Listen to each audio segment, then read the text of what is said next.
Welcome back to the Against All Odds, the Less Than 1% Chance podcast with your host, Maria Ponte, where we will hear stories of incredible people thriving against all odds. And my hope is that we can all see how life is always happening for us, even when we are the less than 1% chance. Hey, welcome back to Against All Odds, the Less Than 1% Chance podcast with your host, Maria Aponte. I hope you are doing fantastic today. I am so excited to bring this guest on. I just chatted with her a little bit before we started recording. And yeah, I feel like when you meet somebody that is like, oh, you were like totally meant to be in my atmosphere. I felt that here with her. So let's just jump in. So Kate was born with Crouzon syndrome. It would be a genetic mutation or the role that would send her life into a downward spiral. She began chasing an identity while slowly losing her self-worth and love for herself. She began to wear many masks to avoid the feelings, and then the pandemic happened, and she was faced with her ultimate fear: silence. I think we were all in that kind of like, oh my gosh, what are we going to do? Because we don't have anything but us now. But with that, she had choices, right? Does she take the time to listen to her inner child screaming at her? Or does she find other ways to escape, avoid, and run from these problems and living a life that she no longer aligned with? So, Kate, welcome. I'm so excited to have you on. Give us an idea of how your Against All Odds story started. Well, first, thank you for having me. Yeah. And I love the intro, and I truly reflect and feel the same way as divine timing and divine purpose of alignment of people getting brought together. Just, it's so synchronized. And I just feel like that's where my journey is nowadays. So that made Yeah. me smile even bigger because I was like, see, alignment. It's for Hey, real. We both yeah, feel the same. it's living proof.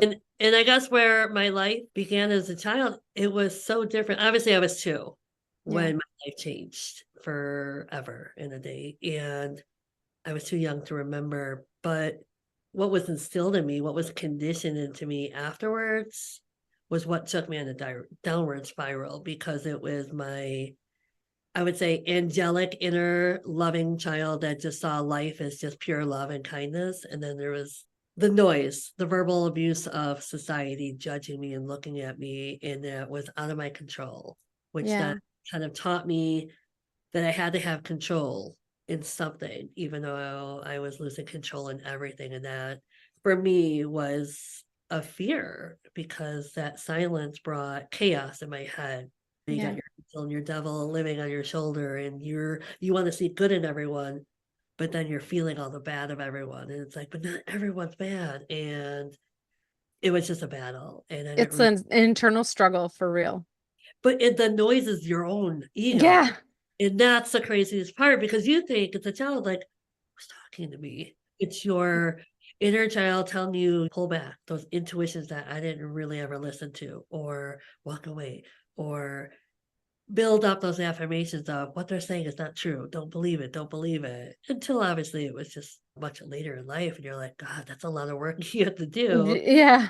to I don't like to say fix because they are broken pieces of us, but they're bruised pieces. But they're Yeah. our pieces, and that's where I'm learning that compassion is like you're not broken. You never were. You just dealt with a lot of stuff that now you get to make that healthy choice of loving even more because now Yeah. I'm my darkness and my light. Yeah. I think that that's beautiful for many reasons. But mostly like when we figure out that all of those different parts of us are there somehow or another to protect us, somehow or another to love us. They all have a purpose. So that anger in us is who the part of you that sees your worth better than any other part of you. Yeah. Because if they're angry, it's usually because of some type of injustice that you know that you're worth more than that, and they're the ones that stand up. They're Yeah. like, nope, I'm like sounding the alarm. This is not okay. And we tend to push those feelings down. And it's so profound when we just have empathy for those feelings and give them validation and say, it's okay. Yeah. I've got me. It did Thank you not be for being there. Yeah. Mhm. And I think that was the biggest thing, was learning it's okay to not be okay. Yeah. I wasn't okay then. I just didn't want my story to overshadow somebody else's grief. Like, it was just that I was that big but small. How I played that role is because it was like somebody has it worse than me. Yeah. Someone will always have it worse than me, so I need to hold compassion for them. But that also deflects what I need to do with myself. It's like, Yeah. do not knock, you matter too. And Yeah. it's what was conditioned in me. That was like a reminder for my family, and not by any means of hurting me, but it was to remind me, like, you are lucky. And I'm like, I am lucky. I Yeah. have a family. You know, I was raised in a great neighborhood that loved me and embraced me where it could have been worse. And I instilled those thoughts in my head, but it also pushed away the screaming pains of I'm broke, like I'm broke and I feel hurt. I'm in pain. I'm only 8 or I'm only Yeah. 6. I'm feeling all these feelings and I don't like the way the world's treating me. How do I fix that? But it's like I can't Yeah. fix them. I gotta fix me. And it's just like, but you don't know how to say that as a child. So that's Yeah. where I just silently battled my Yeah. life. There always reflected strength and positivity. But Yeah. Yes. And people, I feel like that sometimes the toxic positivity, right? That we are, oh, we have to be positive, even if we're like feeling we're dying inside. No, it's okay to acknowledge those feelings we're crumbling inside and react to it in a positive way. So I think there's difference between like, oh, the sky has got rainbows and sunshine and it's like gloomy and everything outside, right? I think that you can't just cover the sun with your hand. Like it just won't go away like that. I think that we have to acknowledge that it's gloomy, but that gloominess, like there's going to be another day with sunshine and rainbows and butter, like all of that. And I think that's where we get so, because I used to be the toxic positive. Oh, no, it's okay. Everything happens for a reason. And I wasn't acknowledging the parts of me that needed to be validated for feeling what I was feeling, that needed to feel acknowledged and loved and not judged for feeling the ways. And then once I learned that it isn't about like everything happens for a reason, I think that we could find purpose and meaning behind everything. And I think that's where things start to shift. If I can go through all the things that I went through, and you can go through all the things that you went through and find a purpose and a meaning behind it, it's different than having a reason for it to have it happen. Does that make sense? I feel like I'm like having a mirrored like reflect. Like you're just me right now. And it's the mind shift, but it was doing the work Yeah. to get to that mind shift. And I was the same way. I was like, I'm just sitting here listening. I'm just staring at myself, listening to my This is awesome. melody. I'm like, good job, Kate. Like, good job. As I'm so proud of you, I'm like, good job, Kate. Like, this is where you're at in life. Like, wow. Yeah. Like, 4 years ago with the pandemic, could I picture this? No. No. This is not what I saw. It's like drowning in depths of water, and you slowly see the sunlight fade away because the further you sink, the darker it gets, and you lose that hope. And Yeah. in all my life, I held on to hope. But that was where the surgeries went wrong, was I was chasing the surgeries to fix the outer, but really it was the inner. I can't do anything to change my outer appearance. Love my outer appearance, but how do I do that? First, I gotta go within and love everything about me, which means my darkness, my toxic parts of me, because they were there. And you said it beautifully. It's like they're there to protect you. That ego is there. It's like we can't shame our ego. Mm-mm. Our ego is what kind of, for me at least, is what got me through those really Tough dark times. moments of being pulled away from your mother who takes care of you in and out of the hospital, but being pulled away into another surgery where they just kind of degarm you and you're just vulnerable and naked and afraid. And there's nobody there, because no doctor I ever feel has that sense of compassion in the operating room. They're there Yeah. for, you know, Yeah, they have a job to do and they're but gonna get that nurses, job done. they always highlight nurses and their empathy and their love, and that's who I connect with because that's who I am. And like I've had many nurses come and see me shaking and tears just getting bigger and bigger in my eyes, and they'll hold my hand like my mom would be doing. Yeah. And They even though were that they're extension. They were like those little angels that uh, heaven sent. they have Hey, that motherly intuition, yes. and I praise all nurses. I'm like, I've never experienced even a nurse on a bad day. I still praise because I see right through it. They're Yeah. not being seen or validated for their hard work, and they have to go home with all that, and then be a mom or a wife or anything, and Yeah. it's just a lot, and you can feel all that intensity, and then you say like, I understand why you're having a bad day. That Yeah. gives you over a doctor because my experiences with doctors is totally opposite. So, can you give us a little bit of background on what exactly is this syndrome and like what what it transpired in your childhood? So Crouzon syndrome is a genetic malformation of one gene, just one gene mutated. And what that means for me is the bones in my skull were fused together. So there was no soft spot. So then as I'm growing, my brain's developing, it can't expand, which was obviously become detrimental to eyesight, hearing, brain damage, or death. And so they have to back then, and this is the other hard part, is because what we were talking about healing and everything else is in 1980s, like people don't talk about their feelings. People didn't do all that sharing. So that plays another vital role in life. Crazy how you think of it that way, where I love this generation, the younger generations, because nothing's stopping them. And No, and they tell they you will speak everything. about it. They will. And my nephew who is in sixth grade is just like, I feel this right now. And I'm like, Oh, yeah. okay. I said, go. My youngest daughter, she's 15 and she's still a teenager, so she has her moments. However, when I go with her to a counseling appointment or whatever, I'm just blown away. I'm like, how do you even know how to express this? I didn't even learn this till I was an I adult. don't know, but you mirror that to her, which is Yeah. amazing. And that's the beautiful gift of watching your growth in Yeah. meditation is your daughter sees that reflection and then becomes that, which is what our kids need more of, is more, and not even just positive reflection, but growth and understanding and acknowledgement and authenticity and Yeah. transparency, just Yeah. truth with ourselves. Like, I'm not okay. Okay, well, I see that. Thank you for sharing. Like, oh my God, this adult just told me they're not okay. And it's okay to not be okay. Yeah. So, in order to go back, so I had the surgery. It was supposed to be, now it's like a 1, 2, 3 surgery, or it's the halo. And I'm not sure if you've ever seen young children with the halo, is like they put this very barbaric, the contraption, but it pulls their face forward very slowly, meticulously, without any repercussions or damage. And it's actually, the results are amazing when I see with technology. We didn't have that, unfortunately. The CAT scan just came out when I was at Yeah.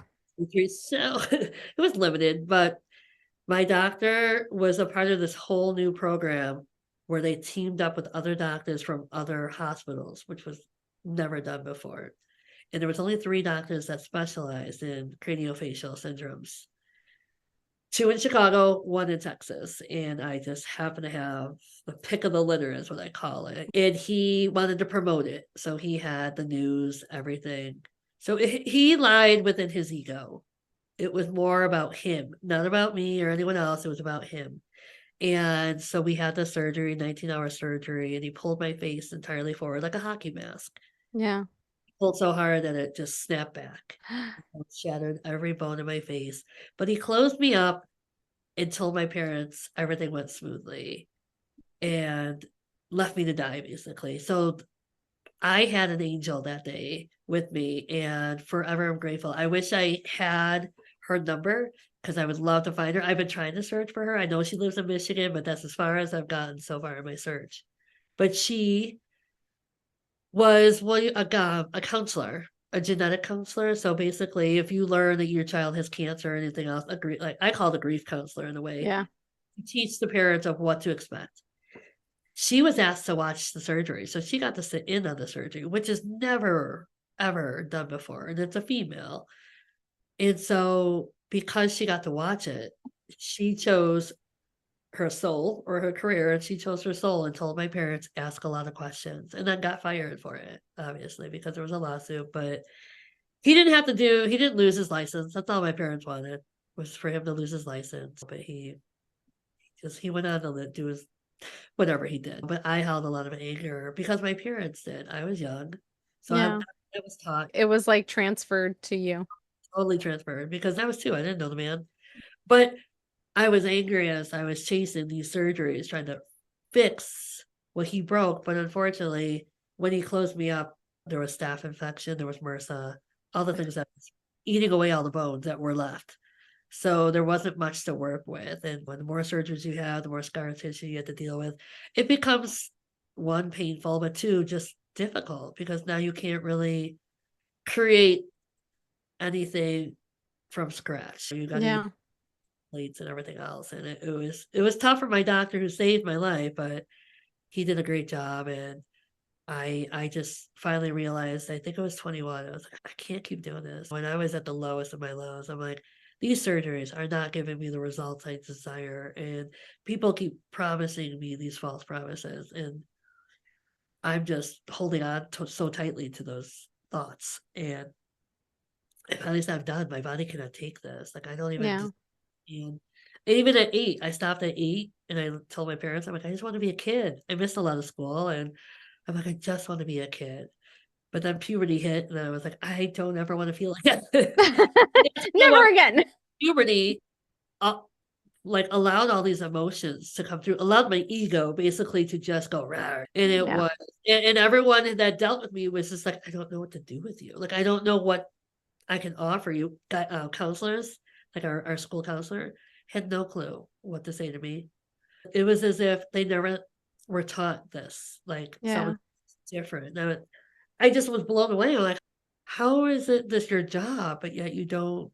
I'd like question myself, like, am I that different looking? Am I just, Yeah. Why can't they help me if they help others? It's you know, not and I'm like, fair. like people who are burned or anything else. I'm like, how do they get through life? Like, why am I? But I just kept attacking myself over and over. It was just Yeah. like, yes, that just grew. And then teenage years were the worst years for me. Yeah, I bet. I could just only imagine because you think these people are here they're supposed to help me. Like, am I not that helpable?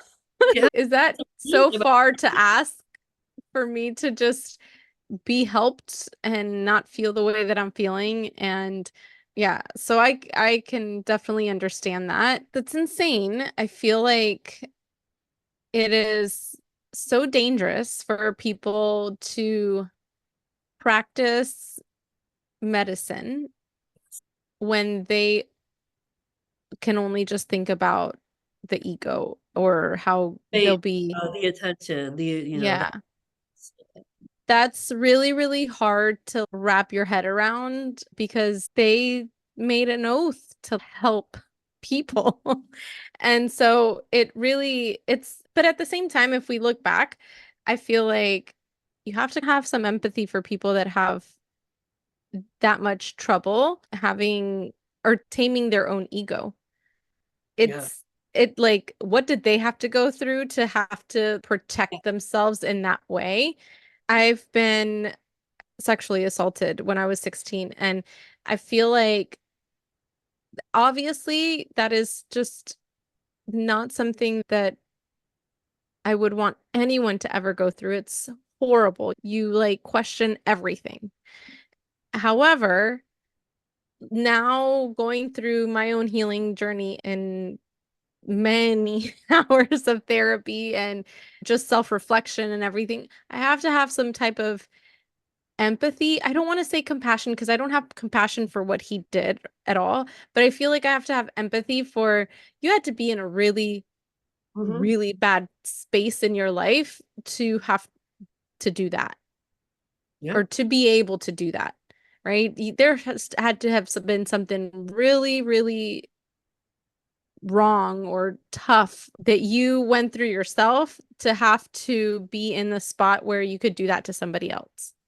So Yeah, I feel like I'm definitely a more evolved version of myself when I think about those things, people that do wrong us, and you have to look at it like, okay, well, I could choose to continue to stay angry and live with this dis-ease in my body, which creates disease.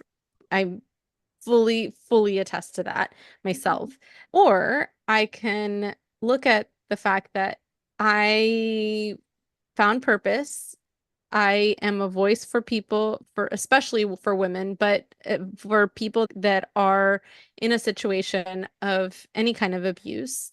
I'm a voice for people that have cancer because of this kind of abuse. I'm a voice for people that go through infertility because of this kind of abuse. And I might just have done some good with the situation that I was dealt with. And it just shifts it enough to be like, I'm grateful for my story because I am who I am because of my story. And I'm here and I'm as strong and resilient. And my story is worth it. I feel like my story is bigger than me.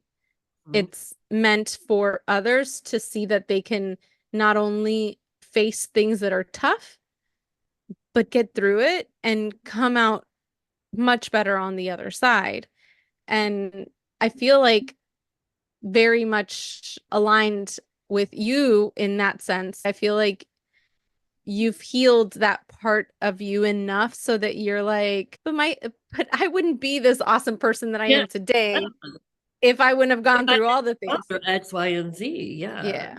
They all played a bigger role that I might not have understood then, but I have the luxury of understanding and appreciating now even more so because Yeah. I'm in a where I can look at my past and say, okay, probably don't want to repeat it, but I'm Don't grateful. wish it upon anybody, however. Yeah, and I never did. Even in my darkest moments, I never wished Yeah. this upon anyone or anything that people have to go through. And that's where my empathetic heart comes in play, is because I've always been sensitive, but I was always judged for my sensitivity. I was like, well, Yeah. damn.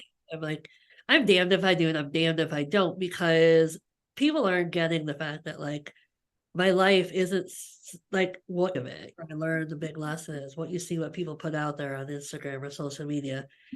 It tells a story, but you could, if you can feel it in your soul and you connect with it, you're like, that's not their story. Yeah. They're projecting something, and it's like, damn. I hope they find their real story. I hope they find their authenticity because it's beautiful. I just wish for them to see it one day. And Yeah. what it boils down to is like, God, I got to this place where I don't look at the pain, but I don't hear the voices anymore. Even if people do say something, a comment in the streets, Yeah. see it like that anymore. It doesn't make me uncomfortable. It's like, ah, Yeah. Oh, I'm sorry that you're in a place where yeah, you've, because it's like I can only imagine so many different things are going on when I work in a high school. So that is a huge testimony of what are you doing? Like, universe really wanted me to work through these problems. I grew up in a high school, all girls Catholic high school, so it was fine for me. I was popular but never felt popular. That was where I was. It's like I could have everyone in my corner, but I felt the most alone because I put myself in this tiny little box and I shut myself away because I didn't want the darkest parts of me out, because I feared the darkest parts of me. One of those lost in translations. I yeah. was in translation of my journey. I just slowly found myself in different moments. And that was like a blessing of what the pandemic did for me. It was like, Yeah. okay, are you done being the victim of your story, or are you going to be the hero? Yeah. So this might be a loaded question, but how did you decide to listen to the inner child during the pandemic? And what did that kind of look like? Not so loaded. Well, I will share this. When I was in my teens, and what I felt during the pandemic was exactly what I felt in my I was 16, and it was the lowest of lows, and that was that silence, and that was that inner wounded self saying, you don't belong here anymore. When it was unfortunate, but I got to that place. And it had my friend not called me at the right time, in the right moment. And then I not just heard as I was screaming, crying into a pillow and no one could hear me. And I heard that your life serves a greater purpose. And I kept hearing that over and over in my head. I was like, okay, somebody is talking to me, but that's not me saying it. I just don't, at the time, I was like, I don't connect, but okay. Yeah.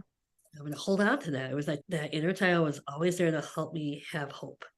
And so later on, pandemic, fast forward, and it was the same thing. And it was just, I'm alone. I live in my own home and I can't see my parents that are 8 houses down. And I'm a hugger. I'm that person. And I could feel all of the residualness of me, of my past coming up, just boiling, boiling and boiling. And I just felt that same feeling of that darkness and the silence. Yeah. Okay. And that's when I just knew. I was like, well, I know I'm not in a place where I don't want to end my life, but this could be the breaking point of like, do you want to stand at this cliff and jump, or do you want to stand at this cliff and soar? And I Yeah. just soar, and I was like, I'm just gonna have to do what I never did before and just set myself free and just feel and understand and journal and write and be creative. And I had a best friend at the time that kind of helped guide me through that too. And she was the one that I'm forever grateful for, that kind of pushed me towards a creative outlet of share your story on TikTok, share what you're going through. And I was like, I'm very extrovert, outgoing, but creative stuff I didn't know about. But then I did. I waited. I held off for months as I was doing the work and getting outside, working out, doing the things that I really enjoy on my own. And then one day I was like, I was redoing this office. I didn't know why yet. I was just redoing this office, which had a greater purpose. It would be my podcast office.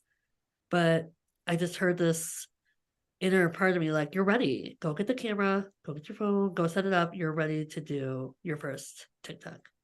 And then I did. And then I was like, okay. So TikTok was my time capsule of sharing, because you could, for at least for me, I could see the ups and downs of what I was going through. I can also see that ego of me of portraying what's really not authentic, I guess I would say, because it was like, damn, I just didn't know how to verbalize what it was I was experiencing just yet. But I Yeah. was trying to be something for people to say, hey, this is me though. I'm still going to put it out there. This is me. This is what healing looks like. It's not fun. Yeah. It's not fun. Yeah. It It's is. not It's rainbows and unicorns and bunny rabbits, that's for sure. definitely not. It's digging into a lot of dark like thoughts and all of that. Yeah, I can, oh my gosh, totally align with all of that. So give me kind of an idea of how you would describe yourself as a child, as a teenager, and now as an adult. A child, I would say I found joy in everything. A majority of my pictures, even in hospital beds, are me smiling or me sharing my toys with. I remember a lot of patients who were left alone, who didn't have that luxury of a parent staying overnight like I did. And Yeah. so I would have my mom go hold the baby that was in the corner crying, or bring over my stuffed animal to that person. But that was me. I always played doctor, played nurse, always pretending to take care of everyone. It was just simply who I was. When I was a snuggler, I was quiet. I was more shy, definitely as a kid. As a teenager, I was rambunctious. I was rebelling. I felt like I had it all the friends. I created the team mascot for our school. So I was that girl, but it was for all the wrong reason. It was just, I was lost. I was a deeply lost soul in high school. No, you are like, is that what you said? Yeah. Me now is I'm an introvert and extrovert. I love my peace. I love my space. I set my boundaries, but I love entertaining. Like I love bringing out my energy because my energy is high. And I know Yeah. my coworkers are like, oh God. And I shared this with another person is I have a brand new coworker. She was on maternity leave first semester. She came second semester and she's so quiet, but she's so calm and peaceful. Totally opposite of me. And I'm like the girl that has fairy wings hanging in her classroom, and I put them on every once in a while. I'm a special ed teacher. So like I just frolic around and I'm pulling off like a Jim Carrey moment in Ace Ventura. I love it. So it just depends, but I put everything out there. I won't hold back tears if I'm being sensitive. I won't run from anything anymore. I acknowledge it and I won't apologize. And that's probably the biggest thing I stopped doing is saying I'm sorry. Like, what am I sorry for? Yeah. I'm sorry to everything. I'm sorry I'm crying, or I'm sorry I'm doing this, or I'm sorry I feel this way. No, no, no, no, no, no. You take accountability when you need to. Like Yeah, accountability absolutely. when I do wrong or when I misjudge. And it's like I'm not perfect. And I definitely tell that to everyone. It's like I'm not perfect. Even when I'm doing all this stuff. You might think that it sounds like I'm being perfect. I'm not. Like I'm happy and I'm positive because my mind is shifting and I enjoy the joy of life now because Yeah. it do serve a purpose. But in order to get to see those purpose, it's not like you can just fake it. I can't fake it till I make it. Yep. Everyone else like I'm gonna be the worst actress ever because I can't fake it. I can't. Yeah. I definitely attest to that.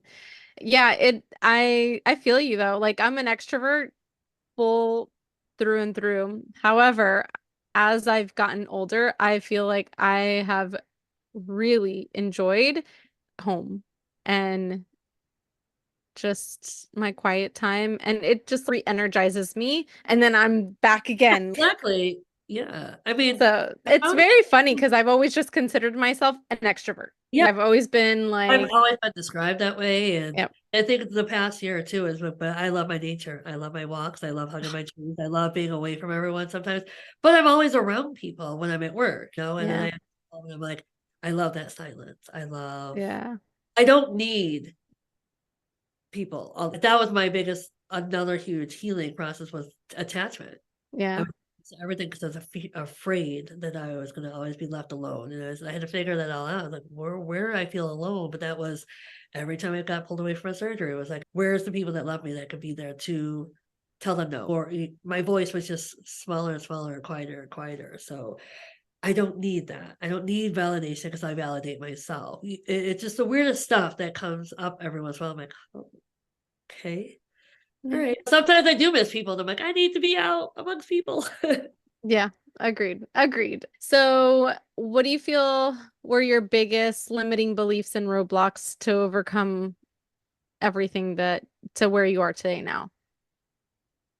Self-worth, self-worth and self-love. I didn't know you could literally love other people and pour into them, but still not love yourself.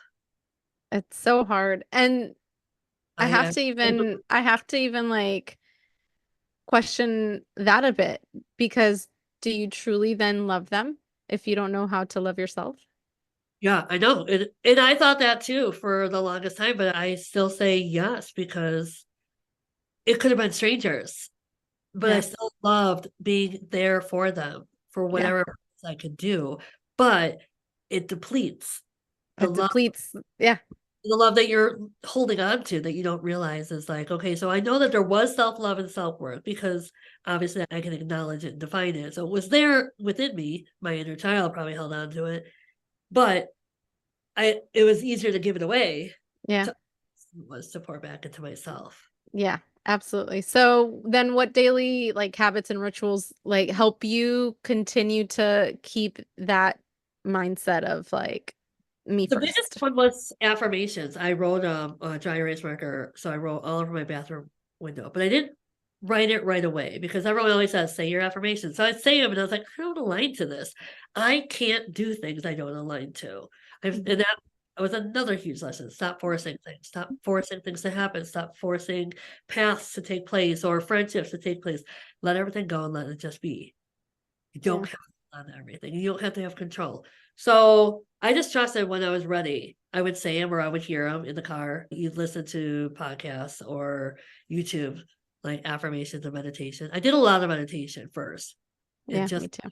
the sound bowls and the frequencies. That was more my thing in the beginning because I didn't have to force myself to hear things I didn't connect with. Yeah. So as the time progressed, then it was writing words. I'm like, I am a warrior. And I'm like, I wrote these down on the mirror and it was one or two at a time. But then you see me smiling. Like that's the craziest part is I watched myself smiling back in the mirror as I'm writing this. I'm like, wow, I feel this. Yeah. Was like, I have in my 40 plus years, I'm like, I've never been able to do that. Now, it's the hardest lesson is when I have a friend who's a medium and she had asked me a question one day. She's like, write 3 words that describe you. And I did. It was easy, right? Like piece of cake. She goes, "Why did you pick 3 words that describe what you do for others?" And I just felt like shit. I was like, oh my God. So you're right. I don't see you writing you're beautiful, or I don't see you writing you're powerful, like things that describe you. You described outgoing, giving, nurturing, everything that you do for others. Yeah. I was like, well, damn. So that's where I had to sit with that. Yeah. And that was what took so long, was like, I just really had to fester. and I had to sit in the uncomfy, as I call it. Yeah. And I didn't know how long it was going to take, but I wasn't going to force myself out of the uncomfortable. I was just going to sit there with it. If it was hours, minutes, days, weeks, I was like, you're doing it. You're going to wake up, and you might wake up crying, still uncomfortable, because you're Yeah. frustrated, because you want this part of you to acknowledge whatever it was there. Where did it come from? Like, no, you're just going to sit with that. You're not running from anything anymore. You're just sitting still. I Yep. did. And then all of a sudden my mirror was covered with words, and I left it up for a good, I think, 6 to 9 months. And then I That's was like, awesome. I don't need these up anymore. I already know. I already know these words. But so in the morning I wake up and I tell Alexa, I'm like, all right, tell me how the weather's like, tell me my Bible verse for the day or something. Tell me a positive affirmation that I'm gonna align to. And then I'll listen to it, and I'm like, all right, that's fine. I'm gonna do that. We're gonna make that happen. I And so love then that. I love that so much. Yeah, I can attest to that. And there's just sometimes when I have this app called ThinkUp, yeah, and you can record your affirmations. So you listen to yourself tell you these things. And so I listen to what is called a daily fire every morning by Brendan Burchard. He's like a high performance coach guru. yeah, Awesome. And so I have his app and I listen to his like daily fire, and it's some type of thing that's gonna be great in between my ears. And so I listen to that, and then as I'm brushing my teeth and looking at myself in the mirror, I'm listening to my own affirmations said by my, and I also have like my vision story in there. So the things that I want to see for my future, and who I want to be and all of that. And then from there, like, so I have these like rituals in the morning that very much align. I meditate in the morning and I go out for a walk, and yes. like those are things that I align with, that just center myself and put my oxygen mask on first, and then I'm good for the world. I I love wake up before everybody else. so do I've never become such a morning person as I am. I get that I have to wake up early for teaching, but now I'm like weekends. I'm like, okay, 4 a.m. is just a little crazy. But Yeah. if I'm sitting in my office and I'm watching the sunrise and I have all my bird feeders now, I become that woman. I am a bird lady. I have Love like it. I'm obsessed with cardinals. It reminds me Yes. of my dad. Well, and then Um, I strongly feel I was like, oh, I have a visitor. And then the other day I asked Universe, I'm like, all right, I don't know what I was thinking about. I was thinking about something about my past, like the past year or something, a reflection of what I've asked you to write down in my journal. And I'm like, all right, Universe, I could use a yellow bird, very uncommon over here. So I was like, I could use a yellow bird. Never happened. I let it go. The other day, a yellow bird came right up to my bird feeder, and I was like, and I kept reflecting back to what it was I was going through. I was like, okay, I know it's a powerful sign, like, but it's confirmation. So then I go to my car the next day. And I'm getting in my car, and I just, you know how you feel something flying at you? So I look at the window, and the yellow bird landed on my window and just like looked into my car. I'm like, thanks. But I wasn't having a rough day, but I was just like dragging because it's the end of yeah. our last week of work. And we're like, okay, let's just get out of work. Summer, summer, summer. But that bird came, and I'm like, oh my God. I'm like, I'm really on the right path here. I'm like, I okay. love that so much. I love that so much. Oh my Well, I gosh. can't hug a tree right now because of all the cicadas. So we're I'm in Florida, so I'm not there yet. But yes, I definitely like it's, I go for my outside walk in the mornings, and it's like, it's my happy place yeah, now. it I is. love it so much. So let us know what your podcast name is. Infinite love, and then it's kind of like slash by Kate. just because I think there's a couple other ones out there. Awesome. So we'll definitely put in the link to that in the show notes. I am so freaking honored to have met you and to have Yeah. had you on my podcast. You have definitely been through some really like against all odd moments. And so I commend you for all the work. I love like all that inner work, man. It's Yeah. not easy. So But I it's worth definitely, it. And it's that's so what I worth think it. everyone needs to hear is you are worth it. You are Yeah. worth it. Don't be afraid of it, because once you're done with that work, you come out just even greater, even stronger, even more powerful. Yeah, absolutely. Ah, you are awesome. Oh my gosh, Kate. Thank you so much. I so appreciate it. You guys, if just tell me what you got out of today, because this is so good. Thanks again, Kate. I hope you all have a wonderful rest of your day. Thanks for listening. Peace out. Love your life. Bye.